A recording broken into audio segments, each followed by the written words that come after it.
মেয়েটাকে বিবাহ করবো, যদি করো তো হোক তোমাদের সত্য আপনার তোমাদের কাজ হচ্ছে ওই মেয়েটা ঘরের ভিতরে রাখা হতো। ওই জামানায় ঘরের ভিতরে যখন মেয়েটাকে রাখা হতো আর এই দিক থেকে বলা হতো তোমরা যাও যাও, বাপ ওখানে গেটের সম্মুখে বসে থাকতো। ওই জামানায় বলতো তোমরা একে একে যাও, যাওয়ার পরে আমার মেয়ের সঙ্গে শারীরিক সম্পর্ক করে বেরিয়েছো। নাউজুবিল্লাহ। ভাবতে পারছেন কত জামানায় জাহিলিয়াতে কত নোংরা নীতি ছিল। এইভাবে যখন বাপ অর্ডার দিত, নিজের বাপ বলতো যাও, যাওয়ার পরে তারা একে একে তাদের সঙ্গে শারীরিক সম্পর্ক করে। আপনারা বলুন তো 10টা ছেলের দ্বারাতে একটা বাচ্চা হবে না একটা ছেলের দ্বারা বাচ্চা হবে?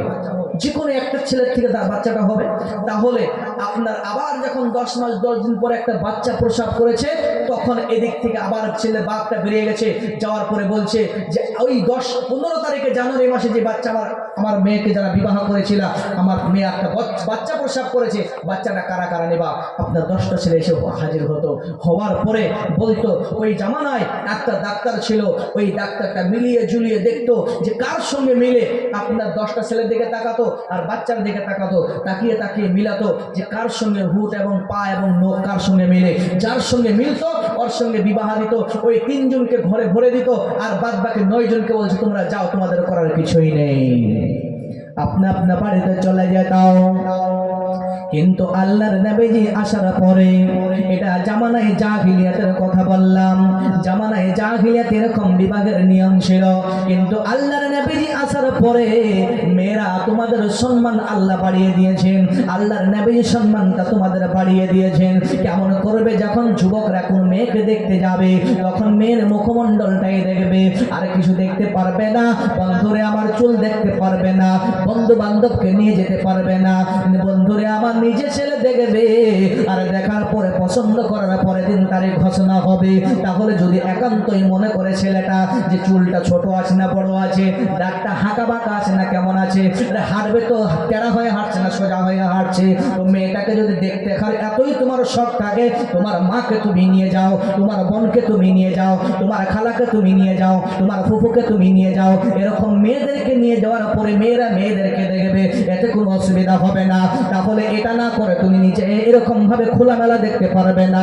তাহলে এত সুন্দর নিয়ম থাকা সত্ত্বেও আমরা কি করি? এমন এমন কাজগুলো করি যেগুলো শরীয়তে বিরোধী কাজ, সেগুলো করি। হ্যাঁ না বলে জি ভাই, করি কি করি না? তাহলে এত সুন্দর এত নিয়ম থাকা সত্ত্বেও আমরা নিয়মের দিকে ফলো করি না। এবারও শোনেন, একটা মেয়েকে যখন বিবাহ করবেন, ও যুবক, যখন মেয়েটাকে বিবাহ করবে তোমার 2টা জিনিস হেফাজত হয়ে যাবে। তোমার চক্ষুকে নিচু করে দেবে এবং লজ্জাস্থানে হেফাজত হবে। বলছে কেমন করে হুজুর, কেমন করে বুঝিয়ে দেন। দেখো তুমি এখান থেকে চলে যাচ্ছ, তুমি বড়পাটা রোডে এমন একটা মেয়েকে দেখলা, দেখার পর তুমি দেখার পর চোখটা নিচের দিকে দিয়ে দিলা, দেওয়ার পরে বললা যে এই মেয়ের যা আছে আমার স্ত্রী তা আছে। তাহলে বলো তো তোমার চোখটা হেফাজত হলো কি হলো না? চোখের হেফাজত হলো কি হলো না? তাহলে এই মেয়ের সঙ্গে যা আছে আমার বিবির সঙ্গে তাই আছে, তাহলে এই মেয়েটার আমার দেখার কোনো প্রয়োজন নেই। যখন বন্ধুরে আমার এখান থেকে রোডে যখন চলে গেলা, যাওয়ার পরে তুমি একটা এমন রোডে যাচ্ছ, এমন কেমন উত্তেজনা শুরু হলো, এমন জীবনের ভিতরে আপনার যৌবনের ভিতরে উড়কি মারতে শুরু করলো। তখন তুমি আর বাজারে না যে বাড়ি ফিরে এসো, আসার সঙ্গে সঙ্গে নিজের হালাল স্ত্রীর সঙ্গে মিলামেশা করে নাও। তাহলে বলো তো লজ্জাস্থানটা হেফাজত হলো কি হলো না? তাহলে নিজের স্বামীর স্ত্রী তোমরা দাম্পত্য জীবনে গেলে, তাহলে নিজের হালাল স্ত্রীর সঙ্গে মিলামেশা করলে, করার সঙ্গে সঙ্গে তোমাদের কি হয়ে গেল? তোমাদের লজ্জাস্থান হেফাজত হয়ে গেল। তাহলে 2টো জিনিস আল্লাহর নবীজি বলছেন হেফাজত হয়ে যায়। فليتزوجوا فإنه أغض للبصر وأحسن للفرج ومن لم يستطع فعليه بالصوم। এই যুবক, তোমার টাকা নেই, তোমার পয়সা নেই, তোমার সম্পত্তি নেই, তোমার টাকা নেই, পয়সা নেই, পেশাবখানা বাড়ি ঘর কিচ্ছু নেই, গোসলখানা নেই, তোমাকে আল্লাহর নবীজি বলছেন, আমি বলিনি, আল্লাহর নবীজি বলছেন তুমি কি করবে? ফালাইহি বিসসাম, মাসে মাসে 2টা করে 3টা করে যদি তুমি রোজা রাখো, তাহলে তোমার যৌবনকে কাবুতে চলে আসবে। রোজা রাখো এবং টাকা ইনকাম করো, করে করে সবকিছু ঠিক করো, করার পরে তুমি ফালিয়াতাজাওয়াজ, তুমি তারপরে বিবাহ করবে। বন্ধুরে আমার, এই যুবকরা তোমরা কোন মেয়েকে কেমন ভাবে চিনতে পাবে এবার ভালো করে শোনা নাও। আল্লাহর নবীজি আয়েশা থেকে হাদিসটি বর্ণিত রয়েছে, আয়েশা থেকে হাদিসটি বর্ণিত রয়েছে। বন্ধুরে আমার, আল্লাহর নবীজি বলছেন তুনকাহুল মারআতু লিল আরবাঈন লিমালিহা ওয়া লিহাসাবিহা ওয়া লিজামালিহা ওয়া লিদীনিহা ফাযফার বিজাতিদ দীন তারিবাত ইয়াদা। একটা মেয়েকে যখন ছেলে যখন দেখতে যাবে, দেখার পরে একটা ছেলে চারখানা ওই মেয়েটার গুণ দেখে প্রথম বলা হয়েছে তুনকাহুল মারআতু লিল আরবাঈন লিমালিহা। আমরা দেখে থাকি, যুবকরা দেখে থাকে যে ওই মেয়েটার সম্পদ বড় আছে কিনা, টাকা পয়সা আছে কিনা, ওয়ালি হাসাবেহা মেয়েটা বড় বংশের কিনা, ওয়ালি জামালেহা মেয়েটা সুন্দরী কিনা, ওয়ালি জামালেহা ওয়ালি দীনিহা মেয়েটা আল্লাহওয়ালি কিনা, দিনদার পরহেজগারিতা কিনা। যদি আল্লাহওয়ালি পরহেজগার হয়ে যায় তখন আল্লাহর নবীজি বলছেন তুমি কি করবে, ফাযফারু বিজাতিদ দীন, ওই মেয়েটাকে তুমি ঘরে নিয়ে এসো। ওই মেয়েটাকে যদি ঘরে নিয়ে আসলো, আসার পরে তোমার ওই স্ত্রীটা কি হবে, সকালবেলা উঠে উঠে তোমাকে ওজুর পানিটা দেবে, দেওয়ার পরে স্বামীকে বলবে আজান হয়ে গেছে মসজিদে যান। আর তোমার স্ত্রী তখন নামাজ পড়ার পরে তুমি ফজর নামাজ পড়ে এসে দেখবে স্ত্রী বাড়িতে কোরআন তেলাওয়াত করেছে।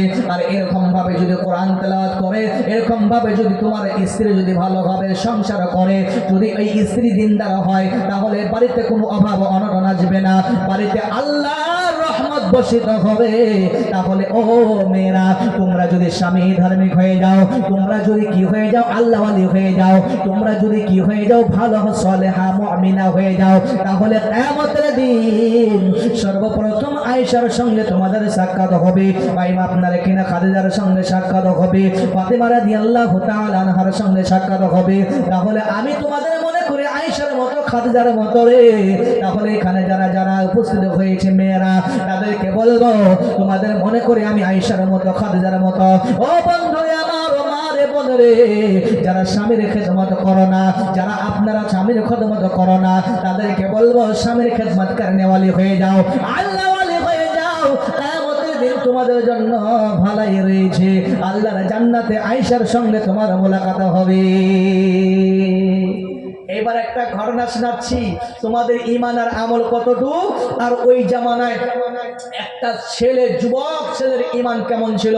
যেহেতু এটা আমি শুনলাম যে যুবকের উদ্যোগে এটা জালসা হয়েছে, তাহলে এই ঘটনাটা শোনো। যুবক, তোমাদের ঈমান যদি একটু মজবুত হয়, বন্ধুরে আমার, যে ঘটনা আমি বলতে যাচ্ছিলাম সেটা এবার কান খুলে শোনো। আব্দুল উজ্জা বলে একটা ছেলে ছিল, ছোট্টবেলাতে তার বাবা ইন্তেকাল হয়ে যায়, চাচার কাছে মানুষ হয়, মানুষ হতে হতে চাচা বিশাল বেদিন ছিল চাচা।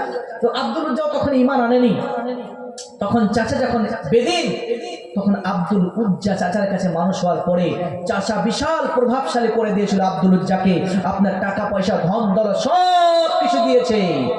দেওয়ার পরে আব্দুল উজ্জাকে ভালো লাগে না। 20 বছরের জওয়ান, মক্কাতে তার বাড়ি, 20 বছরের জওয়ান ছেলে যখন বড় হয়ে গেল, আব্দুল উজ্জাকে ভালো লাগে না। আমার চাচা এমন কিছু দেয়নি যার জন্য আমাকে ভালো লাগে না, এত কিছু থাকা সত্ত্বেও তাকে ভালো লাগে না। একদিন মদিনাতে গেলেন, যাওয়ার পরে আল্লাহর নবীর ভাষণটা শুনলেন, শোনার সাথে সাথে তারা বললেন হায় রে হায়, আমরা কোথায় আছি আর এই কথাগুলো সঠিক রয়েছে। তাহলে ঈমান আনবে, কিন্তু চাচারা ভয় আনতে পারে না। কিন্তু বন্ধুরে আমার, লম্বা চওড়া ঘটনা, চাচারা ভয় আনতে পারে না। চাচাকে হঠাৎ করে একদিন বলে দিল, ও চাচা, আজকে আমি কোনোদিন আমি এত বড় কথা বলিনি, আজকে আমি কথা বলে দিলাম। চাচাকে বলছে, চাচাজি তোমার সম্মুখে একটা আমি কথা আজকে ঘোষণা করে দিচ্ছি। বলছে, চাচা তোমার সঙ্গে আমি কালেমা পড়ে নিলাম। চাচা বলছে, এই আব্দুল উজ্জা, এর ভয় না তুই জানোস নাকি? তুই যদি কালেমা পড়ে নিস তার আর কিন্তু ভয়ঙ্কর একটা আচরণ হবে। তখন বলবে, যত বড় আচর আসুক না কেন আমি সহ্য করে নিব, আল্লাহর প্রতি ঈমান আনবো, আমার নবীর প্রতি আমি ঈমান আনবো, এর জন্য কেউ আমাকে রুখতে পারবে না। আব্দুল উজ্জা তখন চাচার সম্মুখে কালেমা পড়ে নিল। সবাই একবার বলে, লা ইলাহা ইল্লাল্লাহু মুহাম্মাদুর রাসূলুল্লাহ সাল্লাল্লাহু আলাইহি ওয়াসাল্লাম। নারে তাকবীর।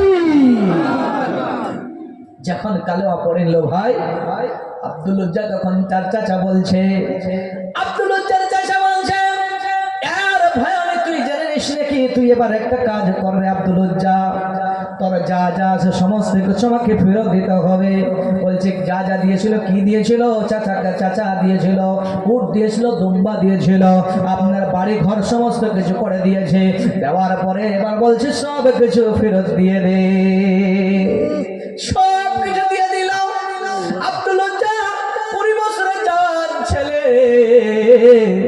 এবার বলছে আব্দুল উজ্জা রে, তোর পরনে যে জামাটা আছে, তোর পরনে যে জামাটা আছে রে, এটা কার টাকাতে কিনেছিস? বলছে চাচা আপনার টাকাতে তো আমি কিনেছি। বলছে এগুলো ফেরত দিয়ে যা। তখন উপায় না পেয়ে আব্দুল উজ্জা তখন কি করেছে, আপনার জামাটা খুলে দিয়েছে। শুধু কি জামা খুলে দিয়েছে তা হয় না, নিচের যে কাপড়টা ছিল সেটা বলছে তুই উলঙ্গ হয়ে এখান থেকে চলে যা, এটাও তোকে খুলে দিতে হবে। এই কথা যখন বলেছে তখন আব্দুল উজ্জা 20 বছরের জওয়ান ছেলে জামাগুলো খুলছে আর 2 চোখের পানিকে ছেড়ে দিচ্ছে। দেওয়ার পরে বন্ধুরে আবার 2 চোখের পানিকে ছেড়ে দিয়ে 20 বছরের জওয়ান ছেলে উলঙ্গ হয়ে দৌড়ে চলে যাচ্ছে মায়ের কাছে। মার সম্মুখে যখন গিয়েছে, মার সম্মুখে যখন গেল, মা দেখার সঙ্গে সঙ্গে এরকম করে হাতটা চোখের ভেতরে এরকম আড়াল দিয়ে বলছে, বেটা রে তোমার এই অবস্থাটা কে করলো রে বেটা? এই কথা যখন বলেছে তখন আব্দুল উজ্জা বলছে আম্মা, আমি আল্লাহর প্রতি ঈমান আনার জন্য, আমার নবীর প্রতি ঈমান আনার জন্য একটা কালেমা শুধু পড়েছিলাম। এই কালেমা পড়ার জন্য আমার চাচা আমাকে উলঙ্গ করে বের করে দিয়েছে। বন্ধুরা আমার, উলঙ্গ করে শুধু বের করে দেয়নি। তখন মা বলছে বেটা রে আব্দুল উজ্জা তুই আমার কাছে কি চাও বলো? তখন মাকে বলছে মা গো, আমি তোমার কাছে কিছুই চাওয়ার জন্য আসিনি, কিছু নেওয়ার জন্য আসিনি, শুধুমাত্র 2টা কম্বলের টুকরাটা দেন, আমি যাতে এরকম ভাবে সারঙ্গাটা ঢেকে নিতে পারি, আর উপরে যদি একটা কাপড়টা হয় শীত লাগছে, ঠান্ডা লাগছে। তখন মা আমার আব্দুল উজ্জার মা তখন 2টো ছোট ছোট কম্বলের টুকরা ছিল, ওগুলো দিল ভালোভাবে ঢাকে না রে বন্ধুরে, ভালোভাবে ঢাকে না। এইভাবে ঢেকে নিয়ে বলছে কোথায় যাবা রে বেটা? বলছে আমি যাব মদিনার নবীজি। আপনার কিনা মক্কা থেকে মদিনা 450 কিলোমিটার, এত দূরত্ব, এত দূর বন্ধুরে। এই কাপড়টা পরে নিয়ে, সাধারণ কম্বলটা পরে নিয়ে, কম্বলের টুকরাটা নেওয়ার পরে যখন দৌড়ে দৌড়ে আল্লাহর নবীজির কদম মুবারক হাজির। নারে তাকবীর! ভাবতে পারছেন তখন বন্ধুরে আমার আল্লাহর নবীজি ফজরের নামাজের সময় যখন বের হবে বন্ধুরে, দেখছে একটা যুবক ছেলে বসে আছে। যুবককে জিজ্ঞাসা করা হলো, যুবক রে তুমি কারা, তোমার নাম কি? বলছে আমার নাম আব্দুল উজ্জা। তোমার এই অবস্থা কেন, তোমাকে কে করলো বলো? বলছে নবী হুজুর গো, ও আদর আমার হুজুর। বলছে তোমাকে এই অবস্থাটা কে করলো একটু বলে দাও। তখন আপনার কিনা আব্দুল উজ্জা বলছে আল্লাহর নবীজি হুজুর গো, আপনার প্রতি ঈমান আনার জন্য, আপনাকে ভালোবাসার জন্য আমার পরনের কাপড়টা আমার চাচা খুলে রেখে দিয়েছে, আমাকে উলঙ্গ করে এখানে পাঠিয়ে দিয়েছে। কিন্তু আমি সহ্য করতে না পেরে আপনার কাছে উপস্থিত হয়েছি নবী গো। তখন আল্লাহর নবীজি বলছেন আব্দুল উজ্জা রে, তোমার নাম আব্দুল উজ্জাটা কেটে দিয়ে তোমার নাম আজ থেকে দিয়ে দিলাম আব্দুল্লাহ। তুমি হলো আল্লাহর গোলাম, আল্লাহর বান্দা। নারে তাকবীর! আপনি পারছেন ঈমানের জজবা দেখেন যুবক। আজকে তোমাদেরকে দেখতে চাই, আজকে তোমাদেরকে দেখতে চাই যে তোমাদের কাছে দেখতে চাই আব্দুল উজ্জার মতো কাদের কাদের এমন রক্ত। তোমার আব্দুল উজ্জার যেরকম রক্ত ছিল, তোমারও যুবক তোমার ওইভাবে রক্ত আছে, গরম আছে। কিন্তু এই রক্ত নিয়ে, এই গরম মাখা রক্ত নিয়ে তোমরা কিন্তু অনেক ভুল করছো রে যুবক। তোমাদের ভুলটা কি? আজকে আমাদের যুবকরা, আজকে যদি সমাজের ভিতরে থাকি, সমাজে যদি থাকি, সমাজের ভালো কাজটা যদি করে যুবকরাই পারবে। পারবে কি পারবে না? একটা যুবকরা যদি একটা প্রধানমন্ত্রীকে দাঁড়িয়ে দিতে পারে, তাহলে তোমার সমাজটাকে পরিবর্তন করতে পারবে না যুবক? পারবে কি পারবে না? বাংলাদেশের মতো একটা বড় একটা দেশ, এখান থেকে একটা প্রধানমন্ত্রীকে যুবকরা তাড়িয়ে দিল।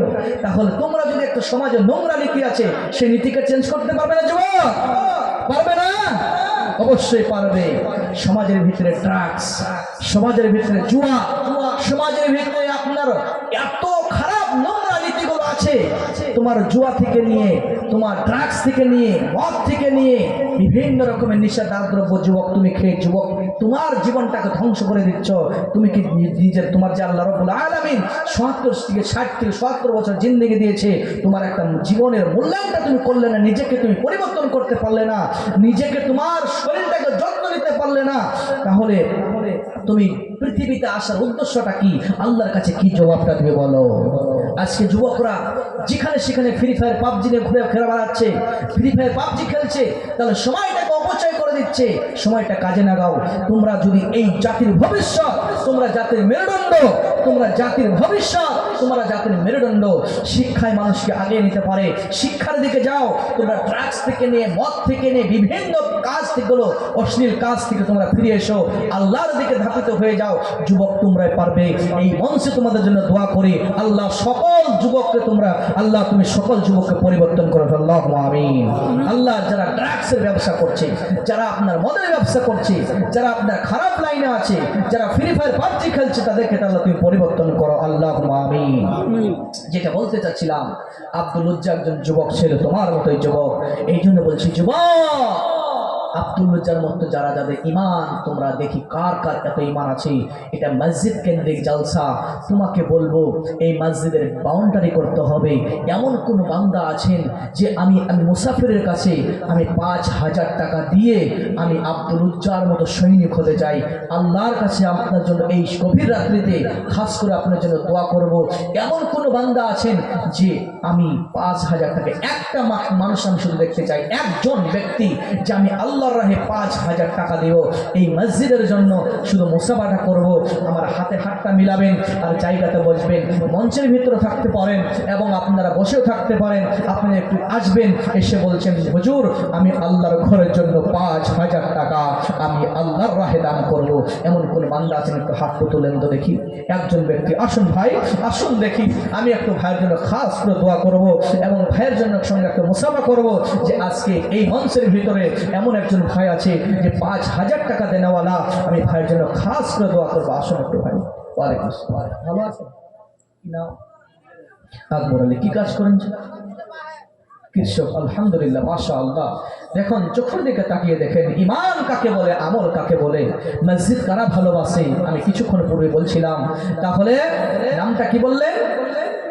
আকবর আলী সাহেব। আলহামদুলিল্লাহ, খুব ভালো মানুষ, মাশাআল্লাহ। হায়াক আল্লাহ। সবাই একটু আল্লাহর হায়াত তুলি। আল্লাহুম্মা আমিন। রব্বানা যালামনা আনফুসানা ওয়া ইল্লাম তাগফির লানা ওয়া তারহামনা লানাকুনান্না মিনাল খাসিরিন। রব্বানা যালামনা আনফুসানা ওয়া ইল্লাম তাগফির লানা ওয়া তারহামনা লানাকুনান্না মিনাল খাসিরিন।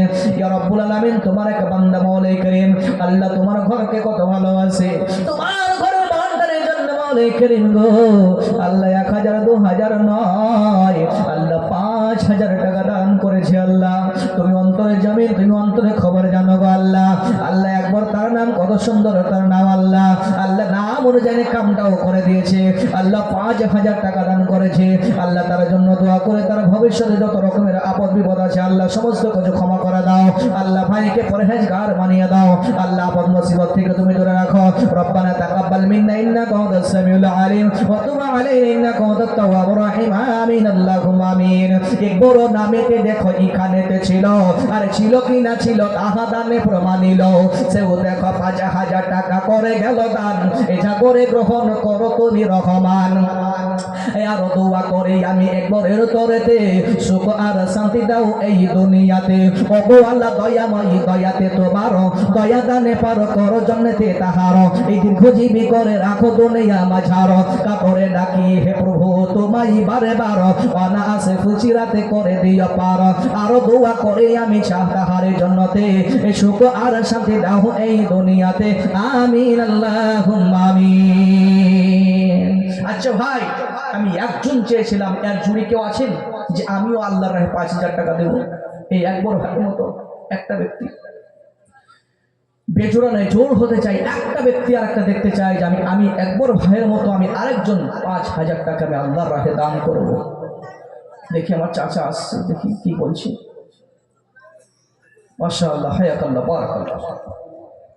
1000 নগদ, 4000 টাকা। মাশা, কি নাম, কি নাম? কাশেম আলী। মাশাআল্লাহ, হায়াকাল্লাহ, বারাকাল্লাহ। আল্লাহ গো, আমার বাপের বয়সে আমার বাপজি, চাচাজি, আমার বাপজি, আমার বাপের বয়সে 200 টাকা করে করে 5টা নম্বরই আল্লাহ দিয়েছে, মানে 1000 টাকা নগদ দিয়েছে। আল্লাহ 5000 টাকা লিখিয়েছে, তার ভেতরে 1000 টাকা নগদ এবং 4000 টাকা আল্লাহ ডিউ রেখেছে। আল্লাহ গো, তার নামটা আবু কাশেম। আল্লাহ কাশেম আলী, তার কত সুন্দর নাম। আল্লাহ তুমি কাশেমের জন্য দোয়া করে, আল্লাহ তুমি তাকে পৃথিবীর ভিতরে সুখে রাখো, শান্তিতে রাখো, যতদিন আল্লাহ বেঁচে রাখবে আল্লাহ ঈমান আমল করার জন্য তৌফিক দাও, আমিন আল্লাহুম্মা আমিন। কাশেম আলী নামে এখানেতে ছিল, আর ছিল কি না ছিল তাহা দেনে প্রমাণিল। সেও দেখো 5000 টাকা করে গেল দান, এ সাগরে গ্রহণ করো তুমি রহমান। আর দোয়া করি আমি তাহারই জন্যতে সুখ আর শান্তি দাও এই দুনিয়াতে। ও গো আল্লাহ দয়াময়ী, দয়াতে তোমার দয়া দানে পার করো জন্নতে তাহার, এই দীর্ঘজীবী করে রাখো দুনিয়া মাঝার। আমিন আমিন মৌলা, আমিন আমিন। মদের দোয়া কবুল করো রব্বুল আলামিন, আমিন আল্লাহুম্মা আমিন। আচ্ছা ভাই, কোরআনকে কারা কারা ভালোবাসেন একটা হাত তুলি। পবিত্র কোরআনকে কারা কারা ভালোবাসি? আল্লাহু আকবার, আল্লাহু আকবার। সবাই আমরা ভালোবাসি। কোরআনের জন্য যদি জান দিতে হয় দিব কিনা ভাই? ইনশাআল্লাহ দিও। এখানে যদি একটা মুশরিক বেঈমান যদি কোরআন আমার সম্মুখে পড়ে আমি বসে থাকবো ভাই? বসে থাকবো? থাকবো না। কোরআনের জন্য ঝাঁপিয়ে পড়বো কি করবো না? ইনশাআল্লাহ পড়বো। কিন্তু আজকে আমি তার প্রমাণ আমি দেখবো এখানে কোরআনের জন্য কারা কারা যারা হাত তুললেন। আমি গত এই 20 তারিখ আপনার এদিকে একটা জালসা করছিলাম। ওই জালসাতে আমি যেই এলান করেছি, ফখরুদ্দিন হসপিটালের কাছেই জালসাটা করেছিলাম। ওখানে মাত্র এলান করেছিলাম শুধু যে কোরআনকে কারা কারা ভালোবাসেন। আর যুবকরা এইভাবে দৌড়ে চলে এসছে। আসার পরে আমি বেশি বলিনি কিছু। কোরআনের ভিতরে বলুন তো, এক থেকে নিয়ে শুরুয়াত থেকে নিয়ে শেষ পর্যন্ত কটা পাড়া আছে? 30টা। যে বলবেন তার কাছে 1000 টাকা নেব। যে বলবেন যে কপাড়া আছে, যে বলতে পারবেন তার কাছে 1000 টাকা নেব। এ বলছে মুখ বন্ধ করে ভালো নাকি?